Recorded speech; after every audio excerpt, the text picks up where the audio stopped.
خبر موصول ہوئی ہے کہ درجہ حرارت میں تبدیلی اور مٹیریل شارٹیج کی وجہ سے اس سہ-ماہی آم کی پیداوار میں 60% کمی واقع ہوئی ہے۔ صورتحال جاننے کے لیے آئیے ایک نظر ڈالتے ہیں اس رپورٹ پہ۔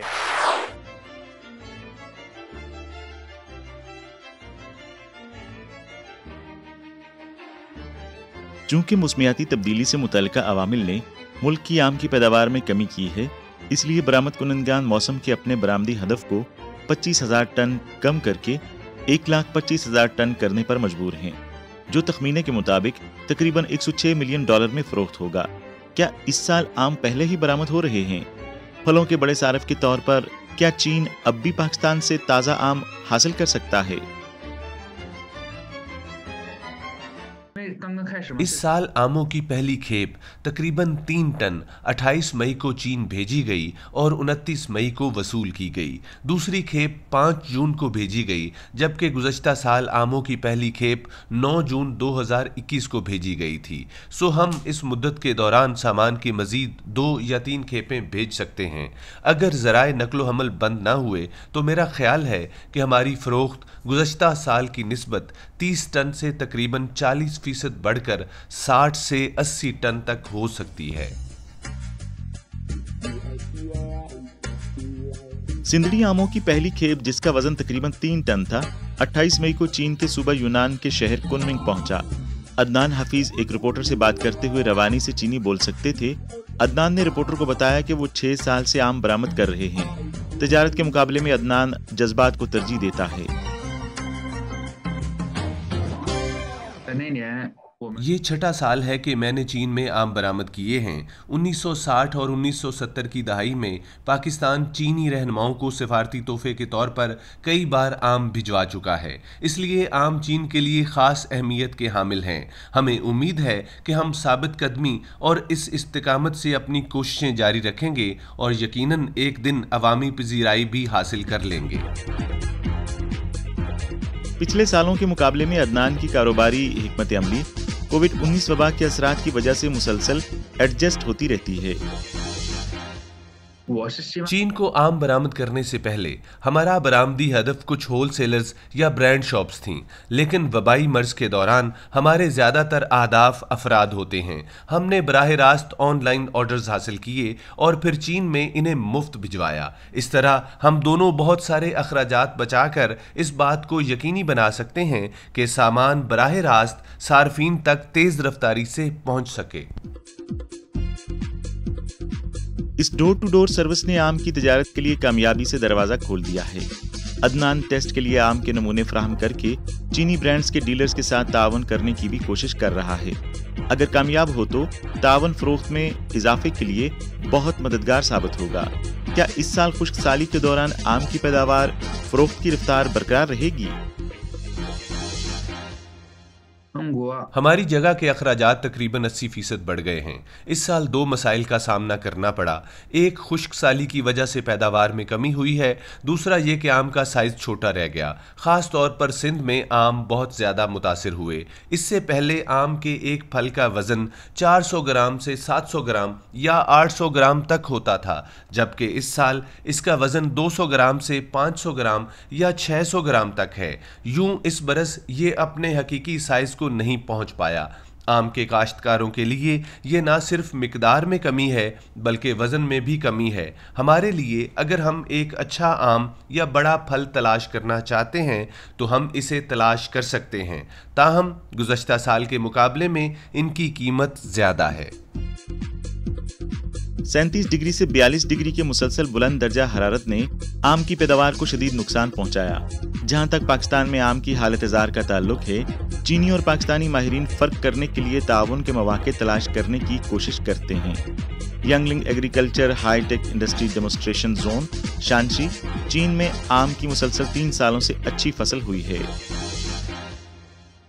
ہماری 3 بہترین اقسام میں سے چھوٹے پھل والا 1.3 ٹن فی 0.067 ہیکٹر پیداوار دیتا ہے۔ باقی 2 میں سے ہر ایک کی پیداوار 1.5 ٹن سے 2 ٹن تک ہوتی ہے۔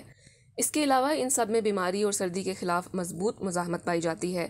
مجھے یقین ہے کہ اگر ہمیں مل کر کام کرنے کا موقع ملے تو ہم پاکستان میں شدید موسم کی وجہ سے आम के नुकसान को मुनज़्ज़म तरीके से कम कर सकते हैं।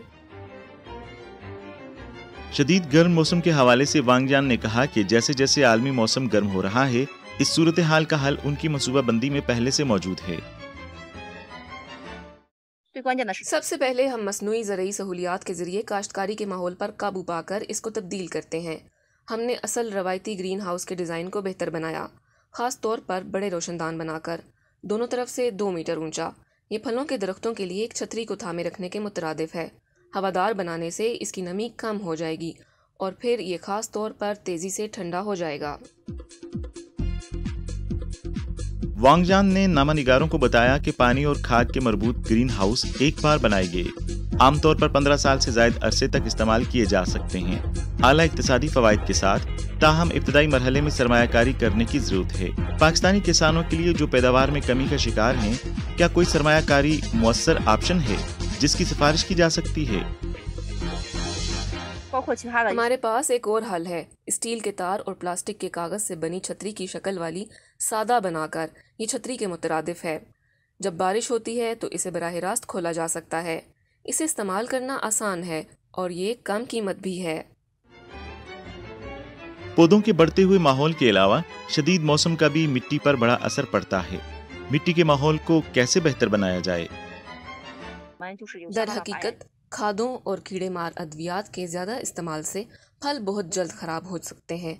लिहाजा हमें कीमियाई खाद का इस्तेमाल कम करना चाहिए और खेत में पाई जाने वाली भूसे वगैरह की कुदरती खाद और दीगर नामियाती खेती के तरीक़ों को फ़रोग़ देना चाहिए। हम नामियाती मादे की बेहतरी के लिए मौजूदा ज़मीन के सड़े हुए पत्तों और छाल के शाखों के अंदर कुछ मुर्दा शाखों को भी कुचलकर ज़मीन में दफन करके खाद हासिल कर सकते हैं। इस किस्म की खाद को कम करने के लिए हम कुछ फार्मूला खाद का ग़ज़ाई महलूल इस्तेमाल करते हैं। तरजीहन ज़्यादा नामियाती मवाद के साथ किसी भी फसल को खाद बनाया जा सकता है और इसे नामियाती मादे की बेहतरी के तौर पर इस्तेमाल किया जा सकता है। वो न सिर्फ तरक्की के माहौल और मिट्टी की बेहतरी में बल्कि पानी बचाने वाली आपाशी में भी काफ़ी तजर्बा रखते हैं।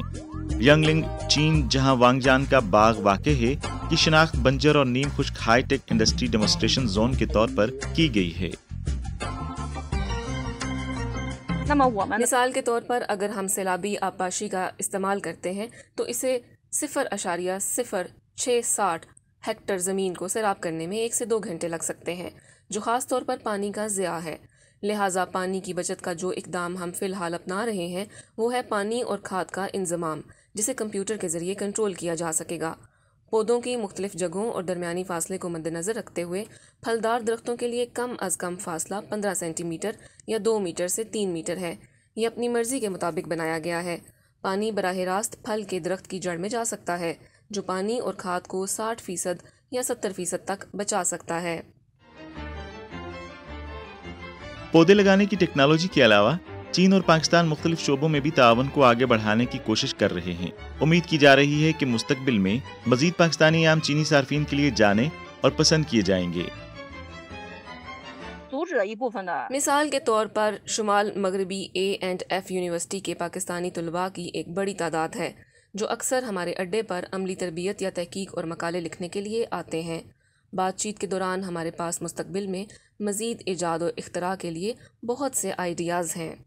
ये दुरुस्त है कि पाकिस्तानी आम बहुत लजीज होता है, लेकिन इसे चीनी मार्केट के लिए ज़्यादा मौजू बनाने के लिए तकनीकी तब्दीलियों की मदद से मज़ीद बेहतर बनाने की ज़रूरत है। मिसाल के तौर पर पैकिंग टेक्नोलॉजी, जो चीन में आम की ज़ाहिरी शक्ल को बचाने के लिए इस्तेमाल की जाती है, ताहम पाकिस्तान में फ़िलहाल ये मुश्किल है। इसलिए हम चीन में कुछ नई मसनूआत ख़रीदते हैं और फिर इन्हें पाकिस्तान में बनाने की कोशिश करेंगे और इसका असर देखेंगे। इसके बाद हम इन्हें चीन भेजने की कोशिश करेंगे। इसलिए चीन और पाकिस्तान टेक्नोलॉजी के मामले में बहुत ज़्यादा ताउन कर सकते हैं। मुझे यकीन है कि मुस्तकबिल में चीन पाकिस्तानी आमों की एक बड़ी मंडी बन जाएगा।